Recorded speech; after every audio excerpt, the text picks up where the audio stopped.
Hello, friends and fans of Turnbuckle Talk. Before we get into today's episode, I wanted to take a moment just to let you know and forewarn you that this recording, there was a little bit of an issue. So the audio for this program this week is not at 100%. For that, I do apologize. I always strive to bring you guys the very best in video and audio format that I possibly can. And I am so sorry that this one was not at the 100% and up to par as it should be. I do guarantee you that next week things will be back to normal and things will be back to the quality standard that I look for and that I achieve. So thank you again for your dedication, for your commitment, and for your passion, and staying with me here at Turnbuckle Talk. My name is Karl Karufel, and this is Turnbuckle Talk, coming to you from deep within the Wrestle House. I'm so happy and thankful to have all of you here with me once again this week. Thank you for joining me as we go live on twitch.tv/lovewrestlingca every Tuesday. If you're catching this on the flip side, whether it is on my YouTube channel, Turnbuckle Studios, or whether it is on a podcatcher format in audio form, I thank you very much for that. This is going to be absolutely amazing this week. We have so much stuff to cover, and I have got a very special surprise, and I'm very glad that this is able to actually happen because I'm going to put this person on the spot, and they don't even know what we're going to be talking about right now. But I'm going to invite on here at the very beginning of this program somebody who you all know and love, Corporate Joe. Joe, how are you, my friend? It's so good to see you. I know that you're at work, and I know that you don't have a lot of time, but give me a quick little update. How you doing? I'm doing all right, man.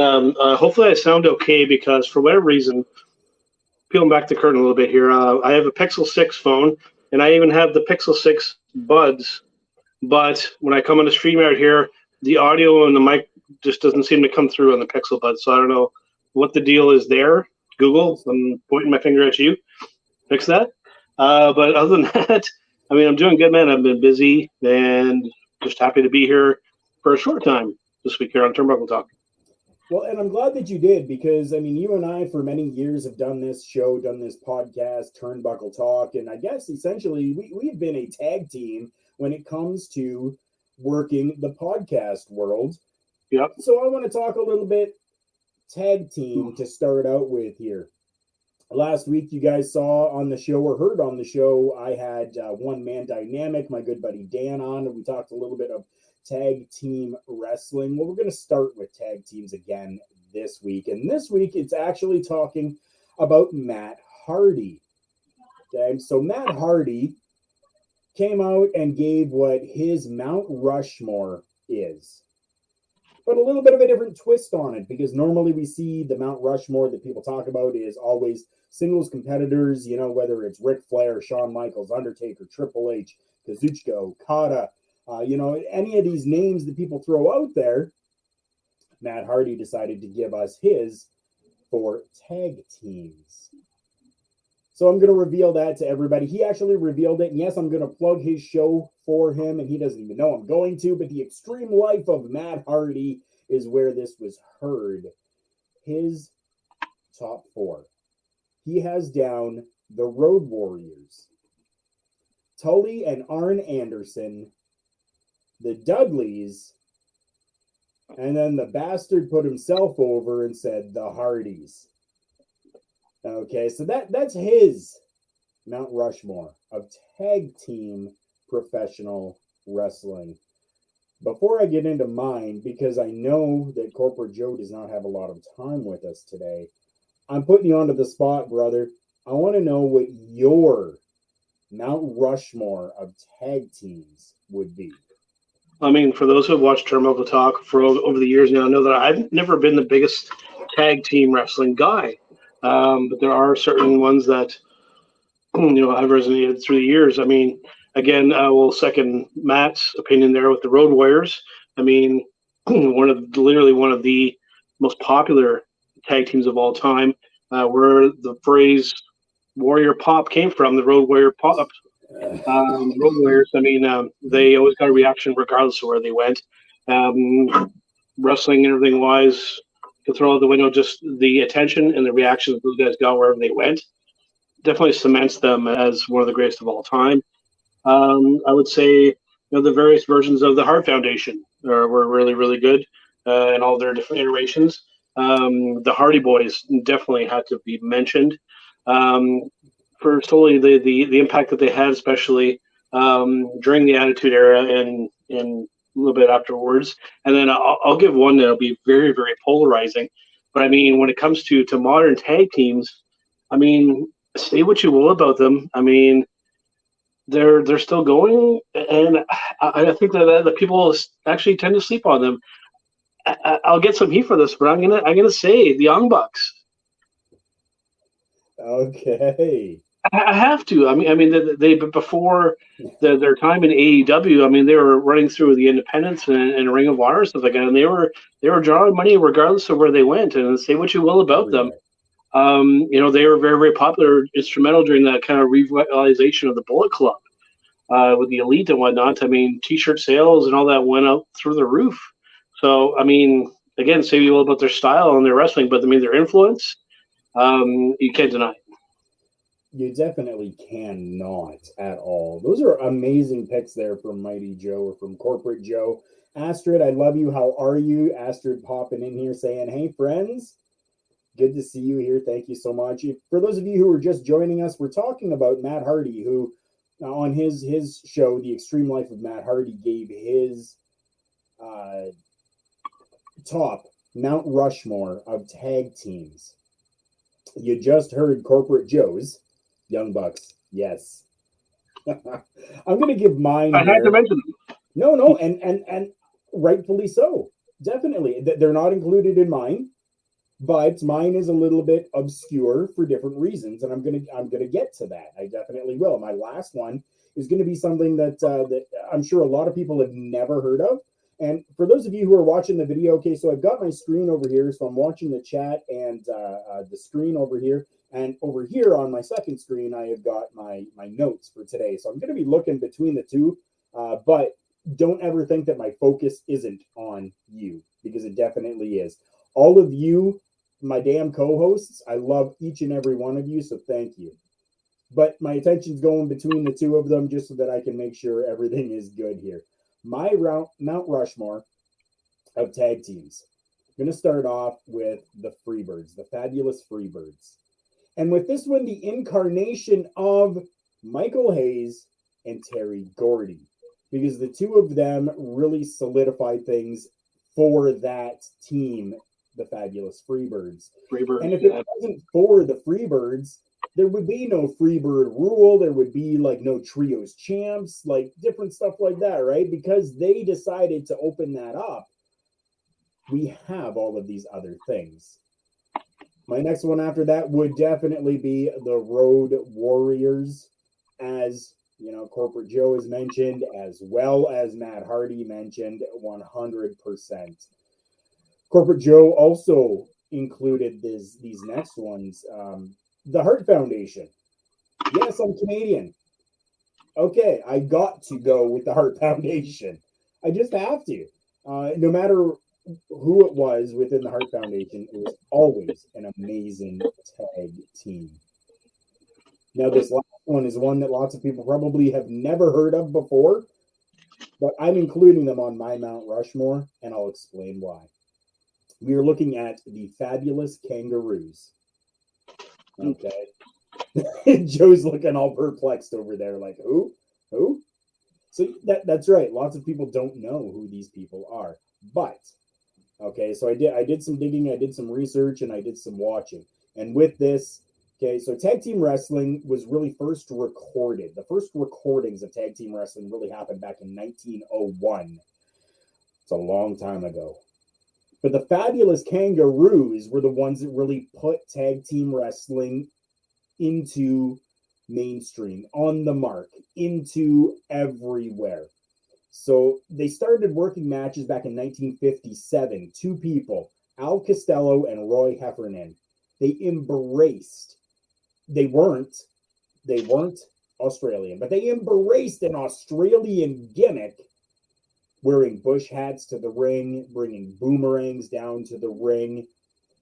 And honestly, I think without them and the dedication that they had to the character and the gimmick, that tag team wrestling may not have such a list like we see today when it comes to tag teams. Simply because we had the time from 1901 to 1957. 56 years where, yes, there was tag teams, but nobody even knew or cared. And these guys really put it on the map with the Fabulous Kangaroos. So that's my Mount Rushmore. You heard Corporate Joe's and Matt Hardy's. I want to hear yours. So make sure that you are either, if you're here live, leaving it in the chat there for me, or check out my socials at TB Talk Pod on Facebook, Instagram, and Twitter, or my personal at K Karufel on Twitter, and leave those for me. If you're watching this on the Turnbuckle Studios page, leave a comment down below of what your Mount Rushmore of tag teams would be. So I'm kind of happy that, Joe, that you are here for this next one as well, because I know that you are a fan of this promotion, and I as well am a fan of this and have been watching a little bit more. We're going to be talking New Japan Pro Wrestling. So New Japan Pro Wrestling was in Washington at the DC Entertainment and Sports Arena this past Saturday night for an event called Capital Collision. Capital of, the United States, going on a great collision. So now I do want to say that while New Japan Pro Wrestling does put out a lot of different events, they are usually fantastically done events. And because they understand that there are so many events that they do and put out there, it's a cheaper price. So if you check the Fight app, you're going to get that 3+ hour pay-per-view for $19.99 US. $20 US is an amazing price, considering you get a WWE pay-per-view for $65 and you're not even getting 3 hours worth of show. I digress. I'm going to run through this card here quick because this was just a fantastically stacked card. And there were a couple of key things that happened here that I am actually quite excited about. I'm going to start out with the dark. I'm not going to give times like I have before. I'm just going to go through it here quickly. So Nick Comoroto, yes, that Nick Comoroto that you have seen and heard about on AEW was in this, taking on Kevin Knight, with Nick Comoroto going over. To start out the show, a fantastic matchup to start out the show, as they usually do. Okay. We had Ren Narita with Karl Fredericks going over. Next after that, we had Fred Rosser, the DKC, David Finlay, and Tonga Leao, and holy jumping, and Yuya Uemura versus Tom Lawler, Danny Limelight, JR Kratos, Royce Isaacs, and Jarrell Nelson. I'm gonna say that again. Danny Limelight, because I said Limelight. We had Team Lawler essentially going over in this.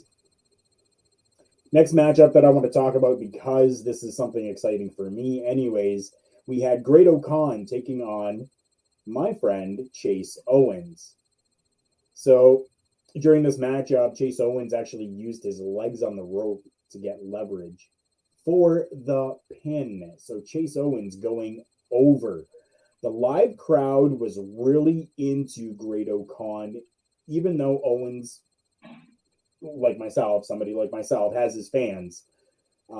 This match was heavy on comedy, mostly due to Great-O-Khan's polarizing style, but in DC, as it goes, they very much liked it.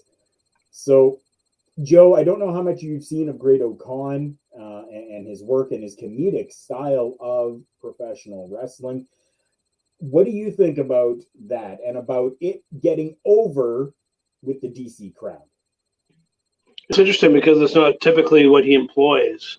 You know, he's a big, intimidating dude, and he very much wrestles in that style. So to see or to find out that he's done a bit of a comedic match, I mean, it's obviously he's trying to diversify a little bit, which is good because, I mean, in wrestling, you kind of can get kind of pigeonholed in one direction. So it's cool to see him kind of experimenting with the comedy style. I mean, that's probably a result of some of the Yano matches and him wanting to do stuff like that. Yeah. I would suspect that. I would too, definitely. Definitely. Any way you look at it, it was a great matchup, and I was very happy with it, and especially because my buddy Chase went over. Loved it. Chase has been doing some great things lately, winning the IWGP Tag Team Championship as well, so it's been fantastic. So then next up we had Jonah, Shane Haste, Mikey Nichols, and Bad Dude Tito versus Jeff Cobb, Aaron Henar, and Aussie Open, with the team Jonah going over. A good matchup. Now, I know what you're thinking. Okay, how do these not turn into a cluster? You know what? New Japan just seems to be so good when it comes to that they don't really turn into a cluster F. They really don't. Not like North American style professional wrestling. They seem to do it very well, and I'm happy about that. So that's great. Next matchup we had was Minoru Suzuki, Murder Grandpa himself, taking on Brody King, with Brody King going over. Now, I know that you don't have a lot of time here left, Joe, but I want to talk to you a moment for this situation here, where lately it really seems like we've been having Minoru Suzuki going out there working these matches and losing these matches. Now, I understand, Minoru Suzuki has had a fantastic and amazing career in the world of professional wrestling. Do you think that this is detrimental, or do you think that this is an okay thing with Minoru Suzuki? I mean, I think it's absolutely fantastic. I mean, his goal here clearly has been to come over to North America, and he's cherry-picked the talents that he's wanted to work with. A very notable list, by the way, including Brian Danielson, Brody King and company here. I mean, if I was a professional wrestler, especially looking at Japanese wrestlers, I mean, to be put over by one of Japan's true legends, it must truly be an honor. And it says a lot for Minoru to be cool with doing that. He's done it quite often, putting his opponents over. And, persona, everything aside, I mean, you can tell that the guy clearly knows what's the greater good for the business going forward. Putting these guys over in that manner, I mean, that can only be positive, in my opinion. I fully agree with you on that. I think that it's fantastic that that's been happening and going on. So, fantastic. Next matchup we've only got 3 left, which, it seems like a lot, but it really went by so quickly. We had Tomohiro Ishii versus Eddie Kingston. Ooh, that's a good matchup. Right? Yeah. It was fantastic. Ishii went over in this matchup. It was beautiful. It's cool because Eddie, attributes the Japanese style a lot to the way that he learned it with wrestling. So to see him in a matchup with Ishii, that's one that I'm going to have to check because I have not seen that. That would be very much in my wheelhouse. Yeah, definitely. You have to check that out. This entire card, to be honest with you, was absolutely fantastic from start to finish. It was gorgeous. After that, we had the Bullet Club, Jay White and Hikuleo, taking on Rocky Romero and Kazuchika Okada. Right? For somebody who hasn't seen the show, you going, ooh, really tells just hearing those names. So on paper, this sounds fantastic. I mean, the three, obviously the big names that stick out. Hikuleo is somebody that I think a lot of people sleep on, but he's somebody that will definitely make an impact later. He's still young too. I mean, Jay White, Okada, and Rocky. Rocky's another one too that people sleep on. He's somebody who's multi talented in the professional wrestling business. Can work great in the ring. Puts on a great character. Works great with tag teams like with Roppongi 3K, and he's very well known to be a very good booker behind the scenes as well. So I mean, he does commentary as well. He's a multi-talented dude, and he is an asset wherever he goes. Oh yeah, and Okada's Okada. So can't say much more about Okada. So Jay White and Hikuleo actually went over in that matchup. Yep. So Bullet Club reigning supreme once again. So then we come to the final matchup of the night, the main event. It was the IWGP United States Championship. We had Hiroshi Tanahashi, the champion, versus Jon Moxley, versus Will Ospreay, versus Juice Robinson. And what's very interesting about this is that Juice Robinson has recently made a heel turn in his career, and this seems to have breathed new life into Juice Robinson as he was victorious in this matchup and is the new IWGP United States champion. Tanahashi held the title really only for 14 days, and this is now Juice Robinson's second reign as United States champion. So, Joe, I know you only have a couple of minutes left here. Give me your thoughts on just what you have heard from this card. It's definitely some interesting stuff there. Some of New Japan's top talents in a show. I mean, that's a really good thing. Has me even more excited for the Forbidden Door show coming up. I'm really, really curious to see what they're going to do with that. And just to hit on a couple other things before I peace out here too, if you don't mind. Just briefly on the Ric Flair thing, which I'm sure you're probably getting to at some point on the show. Just my brief take on that. I mean, he's Ric Flair. He's going to do what Ric Flair does. For those worrying that it's going to be a shit show, pardon my French. I mean, if he works with the right talents, they're going to take care of him, obviously.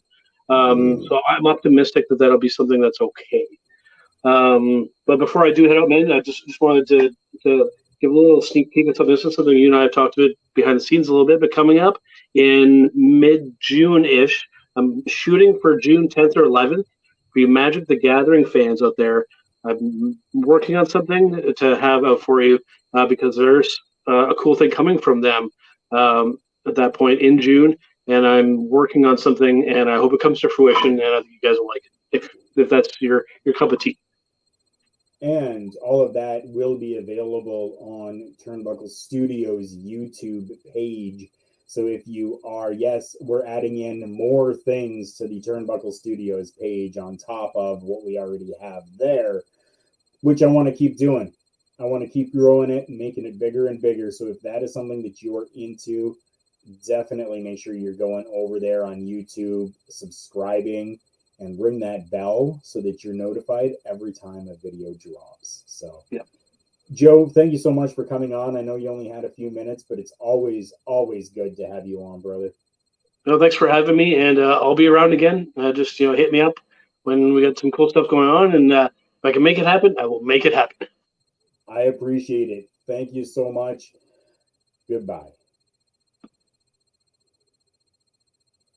So there you have it, Mighty Joe, Big Joe, Corporate Joe, whatever Joe you want to call him, love him or hate him. He was on the show once again, and it's always a pleasure. I love having him on here. It's absolutely fantastic. I do want to mention our friends over at RK Athletics. Joe, I'm sure you're seeing this. Astrid says, nice seeing you, Joe. I'm sure you're going to see that and be appreciative. We have friends over at RK Athletics. Our good friend Rich King over there is amazing when it comes to personal training, whether you're in the Edmonton, Alberta area or not, hit up RK Athletics. You can find them RK Athletics 1 on Twitter. And I believe on all the socials, you're going to find them RK Athletics 1, rkathletics.ca as well. Go and take a look at what they offer if you are looking for some personal training, because it's not just in-person personal training that happens, but they can do things and work with you online as well. So make sure you're going and checking out our good friend Rich King over at RK Athletics. And we don't want to forget about all the men out there. You are so welcome, Joe. Joe saying, always a pleasure. Thanks for having me. Of course, anytime that you are available to come on, the floor is yours. For all the men out there, and even the women out there who want their men to be in the most pristine condition that they can be down there, you guys are going to want to check out Support for Turnbuckle Talk, as heard on Love Wrestling, is brought to you by Manscaped. Who is the best in men's below-the-waist grooming champions of the world? Manscaped. Manscaped offers precision-engineered tools for your family jewels. Manscaped just launched their 4th generation trimmer, the Lawnmower 4.0. You heard that right, the 4.0. Join over 4 million men worldwide who trust Manscaped with this exclusive offer for you. 20% off and free worldwide shipping with the code LOVEWRESTLING at manscaped.com. That's right, everybody. Manscaped.com. I don't just talk about them and promote them. I actually use their products myself. Some of the best products that I've ever used, and make me just feel so good. You want to feel good too? Make sure you're going to manscaped.com. Use that promo code LOVEWRESTLING for that 20% off and free worldwide shipping. That's unheard of nowadays. You can't get any better than that. My name is Karl Karufel. Thank you for coming back and joining me here on Turnbuckle Talk. We talked about some really good things in the first half of the program here, talking about Mount Rushmores of tag team wrestling as well. We talked about that amazing pay-per-view that happened from New Japan Pro Wrestling. It was absolutely fantastic. If you have not seen it, go and check it out. Capital Collision. It was amazing. Now, we do have to move on to something that is a little bit more somber, I guess. Something that I want to make sure that is brought to light so that we can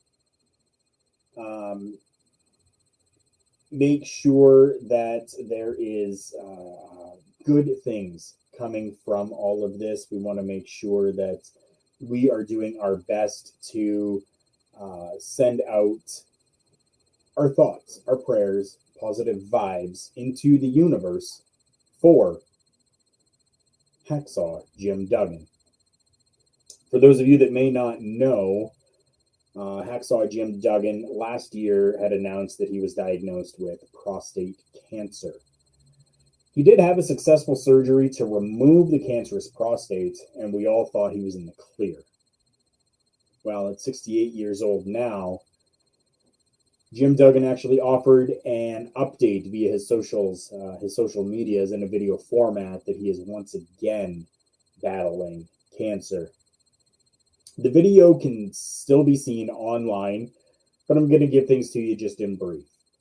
So he's sitting there with his lovely wife, Deborah Duggan, and he goes on and says, "I hope you enjoyed the pictures and videos of our travels. We've been having a great time, but reality is here. I'm afraid I have some bad news. It seems like my cancer treatment is not over. Even after the removal of my prostate last October, tomorrow I'm having my second hormone shot, which has already happened. And Tuesday, being today, I'm being set up for radiation treatment, which will be 8 weeks, 5 days a week. The doctors are very optimistic that they caught it early, but still it's a very terrifying time for me and my family. The doctor also said to go ahead and live life, which we're going to do. So I'm afraid I'm afraid I'm going to make most shows, but some shows I'm not going to be able to. I'm going to have to postpone or cancel. And I'm sorry about that, but that's the way it's got to be. So on Instagram, he says, I'm going to be posting this whole ordeal as I go through it. Hopefully it will bring someone out there, or it will help someone out there, because I know a lot of men, a lot of families are going to go through this, and I know it's going to help me. You folks have helped me through an awful, awful lot over the years, many times before, and sharing this with you is going to help me get through this. So thank you, and please don't feel sorry for me. Be thankful that they caught it early. Thoughts and prayers are more than welcome, and remember, I'll get through this. Thank you very much, folks. So, yeah, that's that. I mean, there's really not much more that we can say, but we're offering up our thoughts and our prayers and good vibes and everything for him as well. So, I'm really hoping that things get cleared up and that things work out. So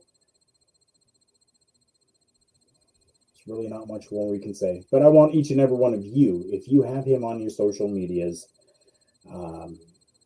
go and just offer him something. Just leave a comment, because I know he reads the majority of the comments. He has mentioned that before. And just leave him something to maybe make his day. Leave him a little story. Leave him something that is going to allow him to feel better. That's about all I can say. So go ahead and do that.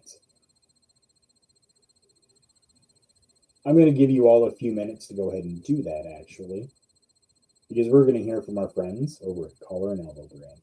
Promotional consideration paid for by the following. Wrestling, a love and a passion we all share. I've started a wrestling brand, the wrestling brand. A brand founded on the aspects of wrestling. Two entities working together to create a product that connect emotionally for people everywhere. Collar and Elbow is the brand. Passion and love for wrestling is the drive. I am Al Snow, and this is Collar and Elbow, the wrestling brand.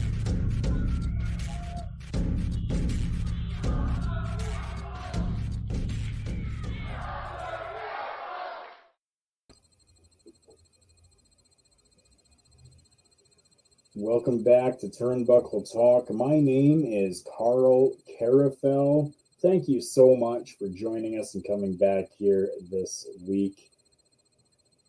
As you can see on the screen right now, this is the title for today's show. It says, Dude, you're 73.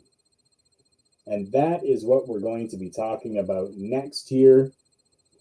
We're going to be talking about Ric Flair. Just as Corporate Joe had mentioned at one point during his time on the show, we're going to be talking about that now. So, Ric Flair, okay. So as we've talked about this on previous shows as well. And he had shown videos of himself training with Jay Lethal in what at the time we thought could just be a great way for him to be keeping in shape. Those thoughts were kind of half true. Okay. It's been announced by Ric Flair himself that he will be returning to the ring for what is being called a final match. So as of right now, the opponent for this show is unknown. We have no clue who the opponent is going to be for the show right now. That's a total unknown to us, which, yeah, I figured it would be. It would be totally unknown to us until things actually happen and just really come right out, and we find out what's going on. So at this point, it's totally unknown. We have no clue. And I'm sure we're going to find out soon enough. But this is what he says. The rumors are true. I'm going to walk that aisle, style and profile one last time. I will prove once again that to be the man, you've got to beat the man. Now we go to school. Woo! So the match itself is scheduled to take place during StarCast on July 31st at the Nashville Fairgrounds in Nashville, Tennessee. Yes, if that date sounds familiar to you, that is because that's during SummerSlam weekend. That's when it's happening. So the match is being organized by Jim Crockett Productions. So now it was back in 2008 that we witnessed one of the most emotional matches of the entire 2000s, when in his last match with the WWE, we saw Shawn Michaels at WrestleMania and the infamous "I'm sorry, I love you" match. Many believed that this was the end of the line for Ric Flair at that point. That was until a return happened and Ric Flair decided to join Impact Wrestling, where his last appearance with Impact Wrestling came in September of 2011, losing to his longtime rival and an icon in his own rights, Sting. So now we fast forward. From 2011 to 2022, and again, Ric Flair is making headlines and shaking up the world of professional wrestling with, at this point, I'm going to say possibly his last match. Possibly his last match. You never say never in the world of professional wrestling, and Ric Flair is teaching us that once again. Joe said that he's vaguely optimistic about this, about Ric Flair getting back into the ring. He's not going to shit all over it right away. I think I'm going to a little bit. Dude, you're 73. You've proven time and time again that you are, without a shadow of a doubt, one of the greatest professional wrestlers of all time. Do you want to continue until you die? Is that what you're looking for? We had talked about Ric Flair in previous episodes about him maybe wanting to be that person that breaks the record of being the oldest person to ever wrestle in a professional wrestling match. And maybe this is just the beginnings of it. But Ric Flair, I don't believe that you really need to do this. And I know I've seen from some other people as well in some of the internal chats that we have here that are not happy with this either, that are saying essentially the same thing that I'm saying. So I don't know. Astrid saying, I understand they can be safe when wrestling, but his well-being is at risk too, especially after how he was last time. You're right, Astrid. 100%. And that's one thing that really worries me about this. Now, I have seen some other videos that he has been doing with Jay Lethal working inside of that ring, and he's actually taken some good back bumps. He's taken some back body drops. So he's looking okay. He definitely is. But he has been out of this game for such a long time that I'm afraid that there's going to be something bad that happens. And I really hope that there's not. I don't know. It's just one of those things that you don't need to do. You don't need to prove to anybody. Because in everybody's mind, you are the man. You are. Now, if this is something that you have to do for yourself, I understand that as well. Even myself, somebody who was inside of that ring, I still get that itch once in a while. I would still love to be able to get inside that ring once again. But I also know that medically at this time, it would not be a good thing for me. So I leave it at that. Ric Flair, dude, you're 73. There is no need for you to have to go through and do all of this. No need for you to have to do this at all. You have proven time and time again that you are the man, that you have been the greatest professional wrestler of all time over and over again. And we thank you for doing that so much. If this is something that you feel you have to do, then I will support it and I will stand by it. But please make sure that you're careful. That's all I ask. We're going to end off the show today with two quick little videos that everybody has seen before. Yes, I know, but everybody has seen them, but I want to make sure that we get them in here as well. The first one is going to be from our friends over at OVW. I want you guys definitely to go check out the OVWnetwork.com.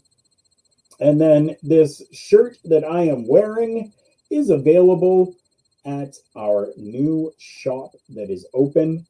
And I want you guys all to go and check out that new shop. There have been a couple of new items that have been added in there in the last few days. So I want you to go and check that out as well. And with that being said, on this road of life, take care of each other. Hi, my name is Barry Ratcliffe. You might recognize me from such films as The Longest Ride or Ted 2. Now, as a successful actor, I have 2 planes, a supermodel wife, countless exotic cars, and a ton of cash. You might think it couldn't get any better than this, but you'd be wrong. For only $4.99, you can get OVWWrestlingNetwork.com. That's OVWWrestlingNetwork.com for only $4.99. Now, will your life be as good as this? No. Will it be better? Yes, and I guarantee that. That's not valid anywhere. OVWWrestlingNetwork.com is only $4.99. Tomorrow's yesterday is today. Prices so low, they're insane.